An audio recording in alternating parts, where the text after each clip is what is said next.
First Contact's Folly. High Admiral Prisma floated elegantly through the crystalline corridors of the Stellar Prism, flagship of the Graviton Empire's invasion fleet. Her transparent, crystalline form caught the starlight streaming through the ship's diamond-clear walls, sending rainbow refractions dancing across the chamber. The Gravitons had evolved in the asteroid fields of their home system, where microgravity conditions allowed their crystalline bodies to grow into perfect geometric forms. "Status report," she chimed, her voice creating harmonious resonances that carried her words through the ship's crystal structure. Lieutenant Facet materialized beside her, his octahedral form precisely aligned with the ship's gravitational field. "Our initial scans of the target planet are complete, High Admiral," Facet reported, his edges gleaming with stored data. "The humans appear to be a Class 3 civilization, barely capable of reaching their own moon.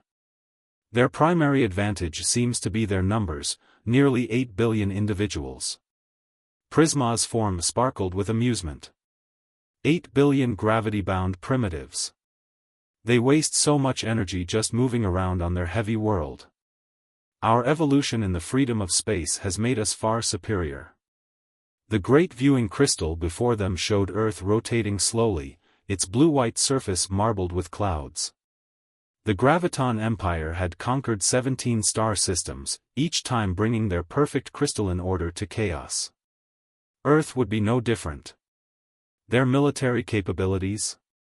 Prisma asked, her facets shifting to analysis configuration. Primitive projectile weapons, crude chemical explosives, and early-stage energy weapons, Facet reported. Nothing that can penetrate our crystalline shields. However. He hesitated, his edges dulling slightly. "Speak freely, Lieutenant. The planet's gravitational field is substantial. 9.8 meters per second squared.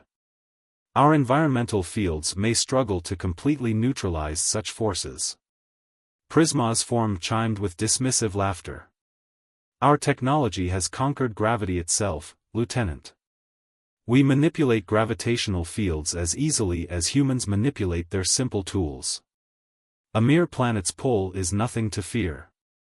The invasion planning chamber materialized around them as Prisma activated the ship's strategic crystals.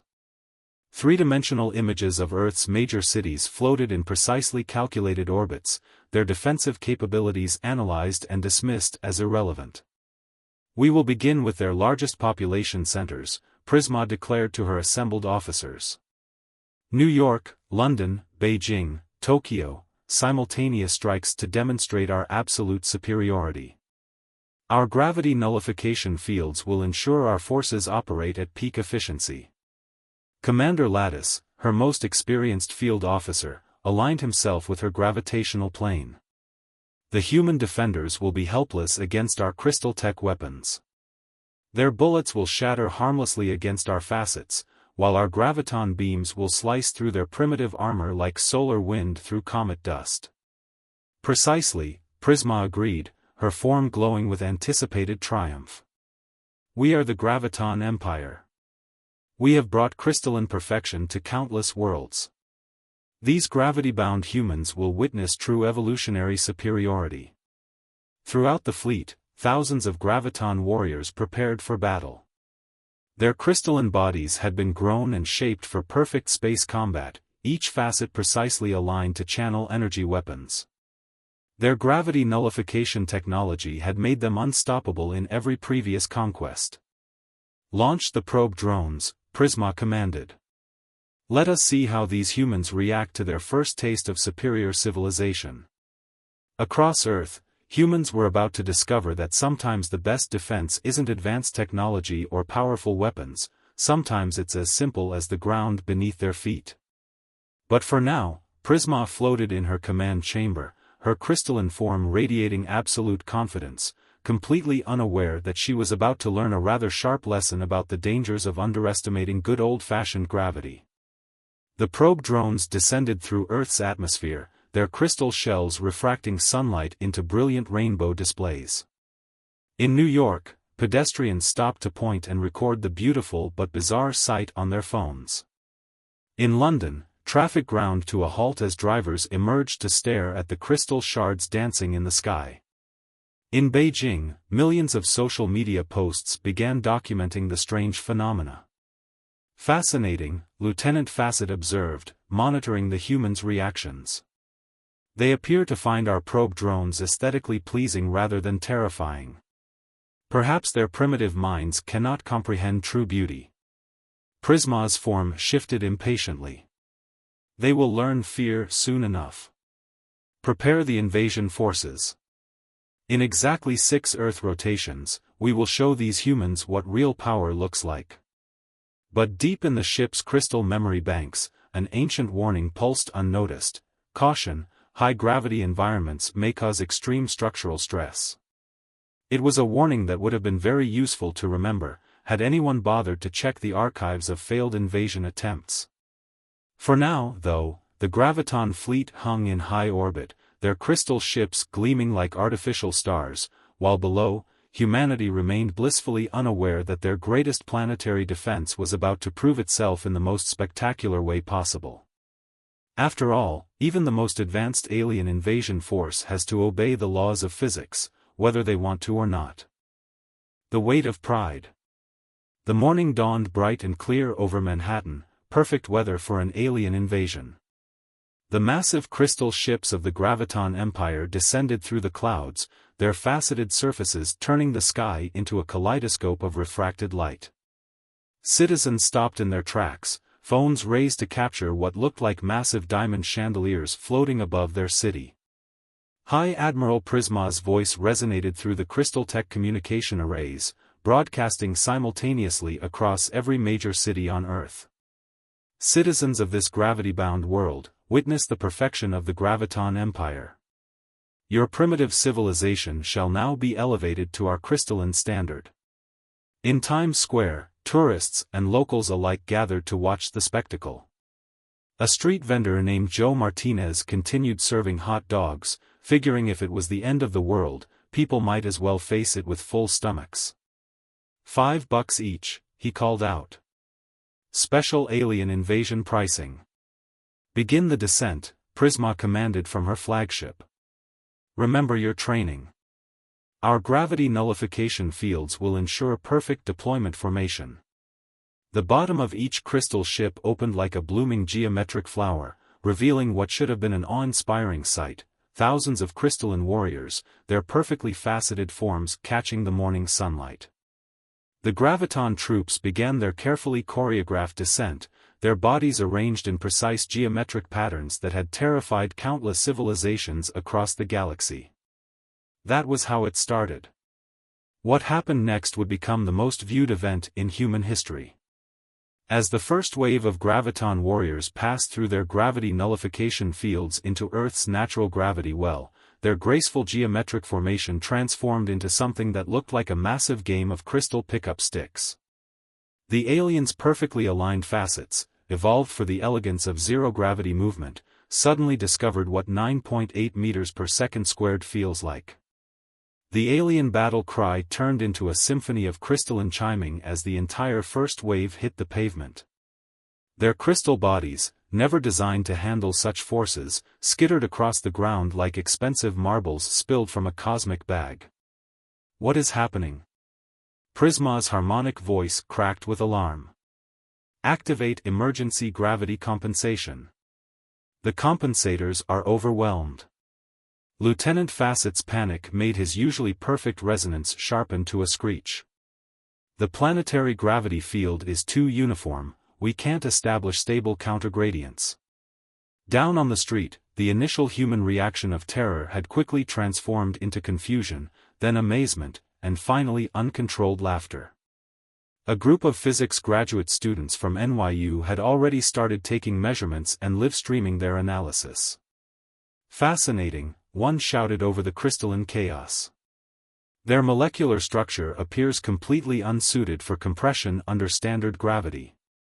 They're essentially trying to maintain rigid geometric forms in an environment that demands flexibility." A Graviton warrior attempted to aim their advanced crystal tech weapon, only to discover that the precisely aligned focusing facets that made it work in zero gravity were now completely misaligned by Earth's pull. The weapon discharged harmlessly into the sky, creating what witnesses would later describe as the world's fanciest light show.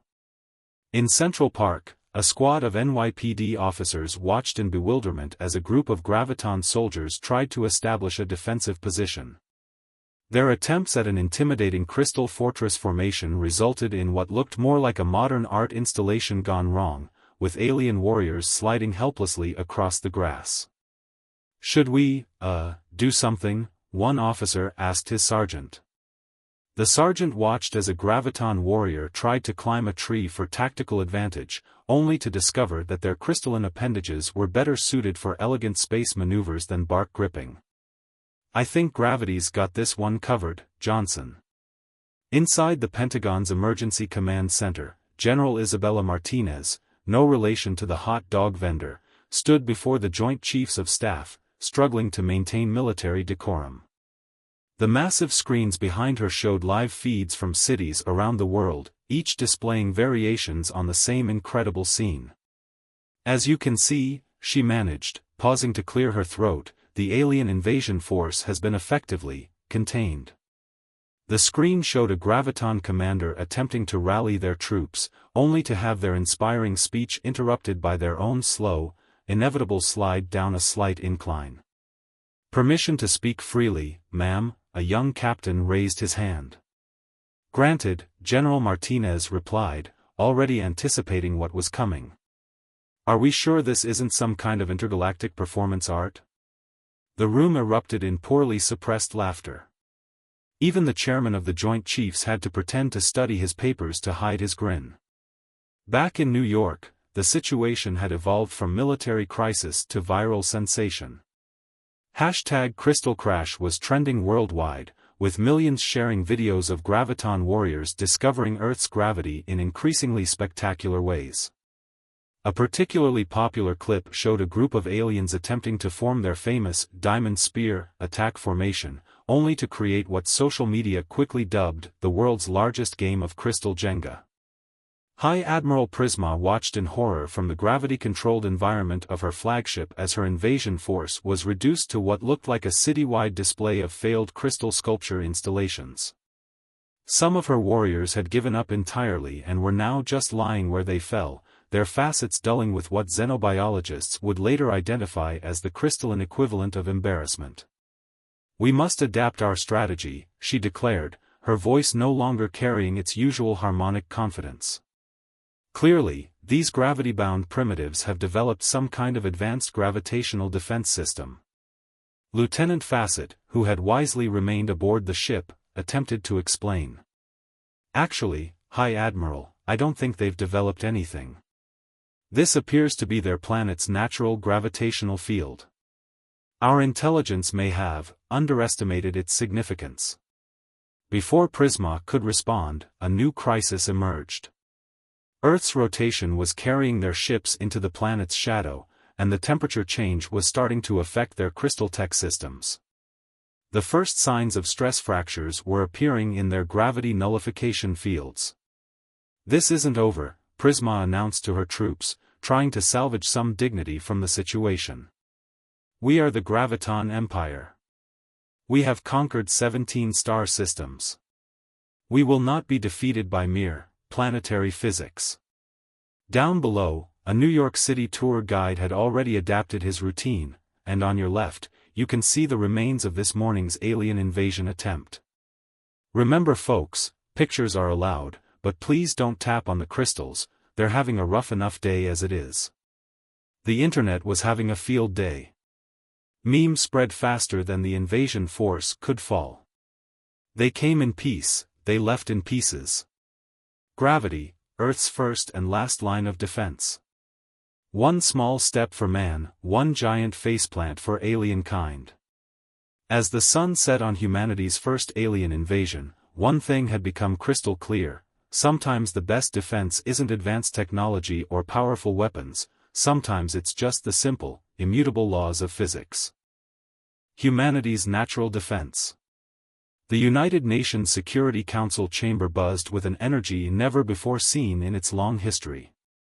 On the massive screens, live feeds showed the ongoing graviton crisis in cities worldwide. The Secretary-General fought to maintain composure as she addressed the assembled representatives. "Ladies and gentlemen," she began, "we face an unprecedented situation. The graviton empire, despite their advanced technology, appears to be completely incapacitated by..." She paused, double-checking her notes, basic physics. In Tokyo, the Japanese self-defense forces had developed an unexpectedly effective containment strategy. They simply waited at the bottom of hills for graviton warriors to slowly slide down. In Rio de Janeiro, beach volleyball players continued their games, occasionally pausing to step around crystal aliens trying to army crawl across the sand. The scientific community was having the time of their lives. Dr. Rajesh Patel, leading physicist at CERN, had already published a preliminary paper titled "Crystalline Xenobiology versus Gravitational Forces, a Case Study in Evolutionary Disadvantages." It was being downloaded at record rates. "Their molecular structure is fascinating," Dr. Patel explained during an emergency TED Talk, hastily organized to address the situation. "Imagine trying to build a house of cards in a hurricane. That's essentially what these beings are attempting by maintaining their rigid crystal structure in Earth's gravity." High Admiral Prisma, meanwhile, was facing her own crisis aboard the Stellar Prism. The ship's crystal tech systems were showing increasing signs of stress from maintaining their gravity nullification fields against Earth's relentless pull. "There must be a solution," she chimed frantically to her science officers. "We've conquered gas giants. We've subdued plasma storms. We cannot be defeated by this constant downward pull."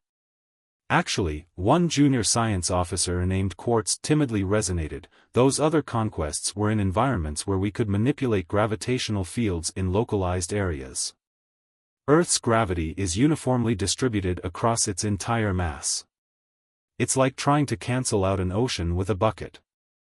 In London, the British Museum's curator was already preparing a special exhibition. "Alien Invasion Artifacts, a Study in Gravitational Hubris," was set to open next week, featuring several graviton warriors who had given up trying to move and agreed to be part of the display in exchange for controlled environmental conditions. The internet continued its field day. YouTube creators were having a renaissance. "Physics versus aliens, Earth's gravity explained. Why crystal beings can't invade planets, a scientific analysis. Top 10 Graviton Fails compilation, with physics equations." Military strategists worldwide were rapidly revising their alien invasion protocols. General Martinez's report to NATO included several previously unconsidered defensive strategies. Strategic placement of slight inclines.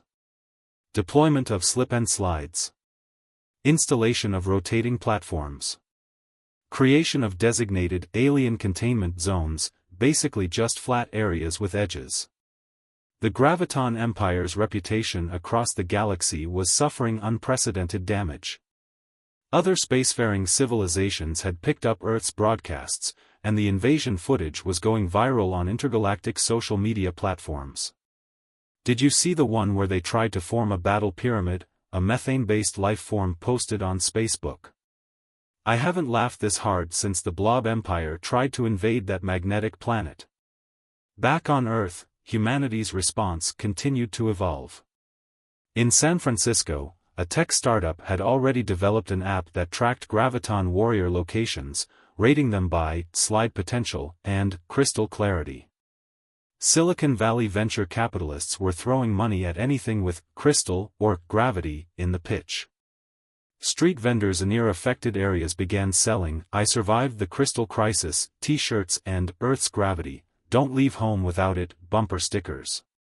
Late-night talk show hosts were having their best ratings in years. "I haven't seen anything this fragile since my ex's ego," Jimmy Kimmel quipped during his monologue. "At least these aliens are transparent about their intentions." Professor Yuki Tanaka, a leading xenobiologist at Tokyo University, published a groundbreaking paper on the graviton's evolutionary history. Their development in microgravity environments led to the prioritization of geometric perfection over structural adaptability, she explained in a viral TikTok video. Imagine evolving in an environment where every direction is up, you'd have no concept of down being a constant challenge. The UN Security Council eventually reached a unanimous decision: Earth would offer humanitarian aid to the stranded graviton forces, while maintaining a strict, no-gravity nullification policy within the atmosphere. Special recovery teams were equipped with anti-shock crystal containment units, designed by scientists who normally worked with precious gems. Remember, instructed the recovery team leader in New York, treat them like the world's most advanced, most embarrassed Waterford crystal. And whatever you do, don't make any falling flat jokes, they've heard them all by now. High Admiral Prisma faced the hardest decision of her career. The stellar prism systems were showing critical stress fractures from maintaining position in Earth's gravity well. Their attempts to demonstrate superiority had turned into an intergalactic embarrassment. And worst of all, humans weren't even taking them seriously as conquerors anymore. Perhaps, Lieutenant Facet suggested carefully, his facets dimmed with resignation, we should consider this a learning experience? After all, no one in the Empire's history has gathered such extensive data on planetary gravity effects. Prisma's crystalline form dulled with the alien equivalent of a sigh. She had to make a choice: continue this increasingly humiliating invasion attempt, or try to salvage what remained of their dignity. As she pondered her options, another group of her warriors accidentally created a rainbow light show while trying to form a battle line, drawing applause from watching tourists. The laws of physics, it seemed, were not impressed by advanced technology or military might. They simply were, constant and unchanging, teaching a harsh lesson to any civilization arrogant enough to ignore them. And somewhere in the vast database of the Graviton Empire, a new warning was being crystallized: note, always check planetary gravity before attempting invasion. Some laws of nature cannot be negotiated with. Crystal clear defeat. High Admiral Prisma had never faced such a crisis in her centuries of military command. Her invasion force was literally scattered across Earth's major cities, her advanced technology was proving worse than useless against simple gravity, and now her own crew was starting to show signs of what the ship's medical crystals diagnosed as gravitational anxiety. We must attempt something dramatic, she announced to her remaining command staff. Something to remind these gravity-bound primitives of our superior evolution. Lieutenant Facet's crystalline form vibrated with concern. High Admiral, our latest simulations suggest that any further aggressive actions might result in. He paused, searching for a diplomatic way to phrase it, even more entertaining content for their social media platforms. But Prisma wouldn't be deterred. The Graviton Empire had never admitted defeat, and she wouldn't be the first commander to do so. Prepare the Crystal Convergence Cannon. The Crystal Convergence Cannon was the pride of the Graviton fleet, a massive weapon that used precisely aligned crystalline matrices to focus energy into an unstoppable beam. In zero gravity, it was a sight of terrifying beauty. On Earth, it was about to become something else entirely. As the massive crystal cannon descended through the atmosphere over Manhattan, its carefully calibrated focusing crystals began to experience something they were never designed for: weight. The precision alignments, maintained by delicate gravitational balances, started to shift. Fire the demonstration shot. Prisma commanded. Show them our true power. The cannon's crystals lit up with gathered energy, creating a spectacular light show that had Instagram influencers live streaming in delight. Then, as the power reached its peak, gravity did what gravity does best: it pulled. The resulting display was less unstoppable weapon of mass destruction and more world's largest crystal disco ball. The misaligned focusing crystals scattered the energy beam into thousands of harmless light rays, creating what would later be described as the most expensive light show in human history. Times Square erupted in applause. Street vendors started selling "I Survived the Alien Light Show" t-shirts before the display had even finished. Someone started playing "Stayin' Alive" through their car speakers, and an impromptu dance party broke out. Perhaps, Lieutenant Facet suggested carefully, we should consider alternative strategies? But Prisma wasn't finished. Deploy the geometric ground force. This new tactic involved graviton warriors attempting to use their crystalline form's natural geometric properties to create stable structures on Earth's surface. The theory was sound, in zero gravity. The practice, however, quickly turned into what social media dubbed the Great Crystal Jenga Tournament of 2025. In Central Park, a squad of graviton warriors attempted to create their famous Diamond Dominance Tower. Under normal circumstances, it was an impressive display of geometric precision and gravitational manipulation. Under Earth's gravity, it looked more like a failed modern art installation. "Look, Mommy," a child pointed excitedly, "the aliens are playing Tetris." The scientific community continued to have a field day. Dr. Patel's follow-up paper, Geometric Warfare versus Gravitational Reality, a study in physics-based humor, was already breaking download records. Meanwhile, the intergalactic community's response was becoming increasingly embarrassing for the Graviton Empire. The plasma beings of Antares sent a message that just consisted of their equivalent of crying laughing emojis. The gas giants of Betelgeuse posted a compilation video titled Top 10 Reasons Not to Invade Gravity Wells, Number 4 will shock you. Even the Graviton's own social media was turning against them. #GravityIsOverrated was trending across the empire, with younger crystals questioning the traditional anti-gravity lifestyle. In a desperate attempt to save face, Prisma authorized Operation Crystal Rain, a plan to showcase their superior technology by creating a display of controlled crystalline descent. The idea was to demonstrate that they were choosing not to conquer Earth, rather than being unable to do so. The operation began with promise. Thousands of graviton warriors positioned themselves in high orbit, their forms catching the sunlight in what should have been an awe-inspiring display of geometric precision. Then, on command, they began their controlled descent. What followed would be immortalized in human culture as the Great Crystal Comedy of 2025.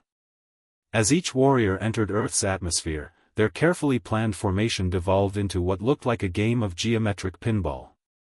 The warriors bounced, slid, and spun their way to the ground, creating what one poet would later describe as a ballet of beautiful failure. NASA quickly repurposed several satellites to capture the event in 4K resolution. The resulting footage would win 3 Emmy Awards, including Best Unintentional Comedy Special.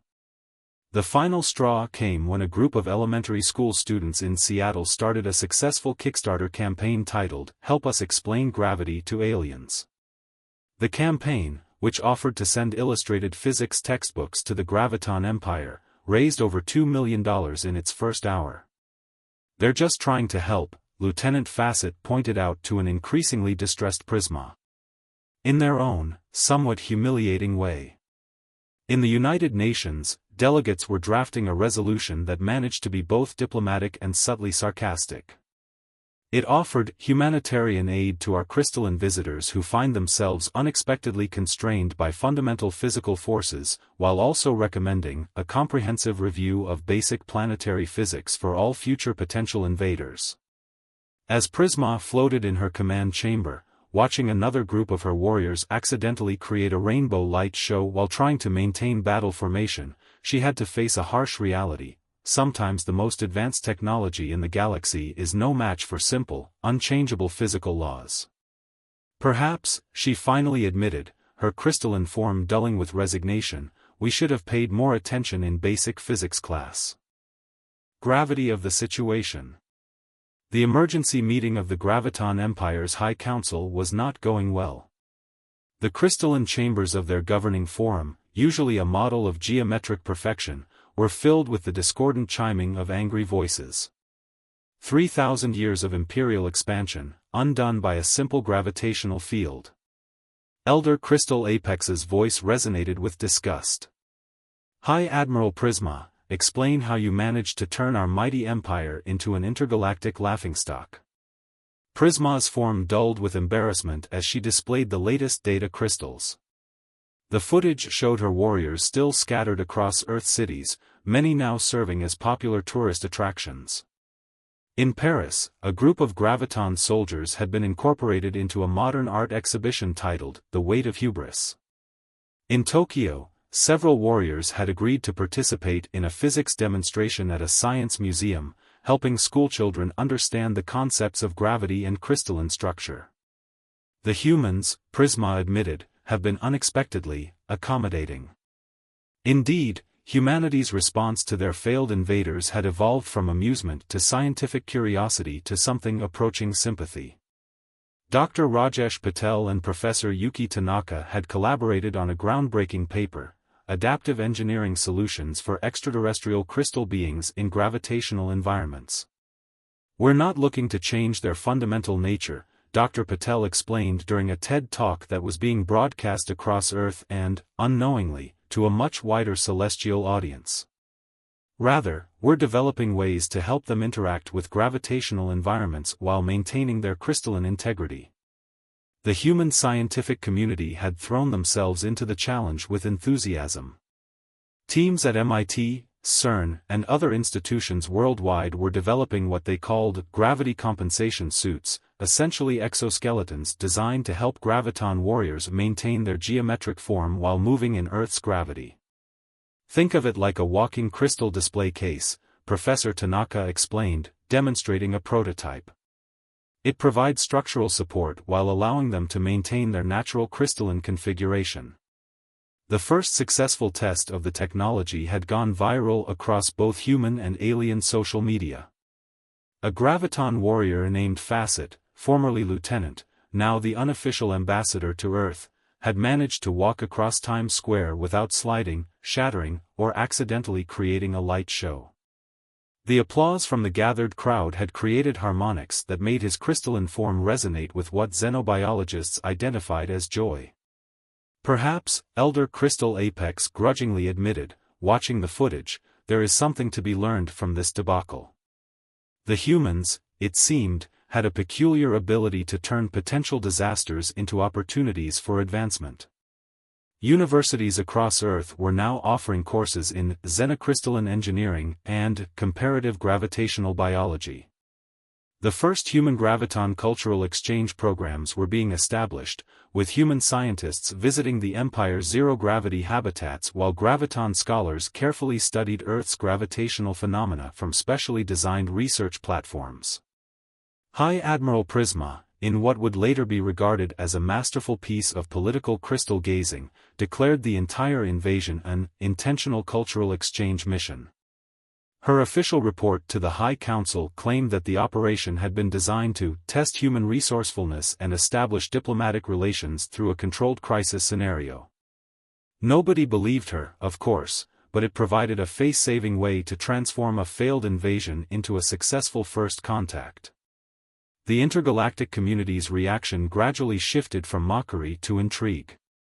Other spacefaring civilizations began to recognize the potential benefits of cooperation with a species that had such a thorough understanding of gravitational engineering. The plasma beings of Antares even inquired about the possibility of human-designed containment systems for their own occasional ventures into material space. 1 year after the invasion, Earth had become a unique hub for interstellar cultural and scientific exchange. The Graviton Empire, swallowing its pride, had established a permanent embassy in orbit around Earth, staffed by warriors equipped with human-designed gravity compensation technology. In New York, the Crystal Crisis Museum opened its doors, featuring interactive exhibits that allowed visitors to experience zero-gravity crystal formation while learning about xenobiology. The gift shop's bestseller was a small crystal prism that, when held up to light, projected the words, "Gravity, it's not just a good idea, it's the law." Lieutenant Facet, now Professor Facet at MIT's new Department of Xenocrystalline Studies, often reflected on how their greatest military defeat had led to their most significant cultural advancement. In zero gravity, he would tell his human students, everything is perfectly aligned, perfectly ordered. But sometimes, the greatest growth comes from learning to adapt to conditions that aren't perfect. High Admiral Prisma, though officially reassigned to diplomatic duties, had found an unexpected calling as a public speaker. Her presentation, From Invasion to Innovation, a crystal-clear case of failed assumptions, became required viewing at military academies across Earth and the Empire. The Graviton High Council eventually issued a new directive to all Imperial forces, before attempting to demonstrate superiority, ensure compatibility with basic physics. It was printed on what looked suspiciously like a human bumper sticker. As Earth celebrated the first anniversary of the Crystal Crisis, humanity had learned that sometimes the best defense against advanced alien civilizations isn't superior technology or military might, it's simply being on good terms with the laws of physics. And sometimes, the greatest victories come not from conquering others, but from helping them adapt to challenges they never expected to face. In the end, the failed invasion had taught both species valuable lessons. The Gravitons learned about the importance of adaptability and the dangers of technological overconfidence. Humans learned that they had something unique to offer to the galactic community, an intimate understanding of how to cope with the everyday challenge of gravity. And somewhere in the vast database of the Graviton Empire, a new entry was added to their military manual: warning, some forces in the universe cannot be overcome with advanced technology. Sometimes, the best strategy is to learn from those who have spent their entire existence dealing with them. Also, never invade a planet without checking its gravity first. Seriously. Just don't.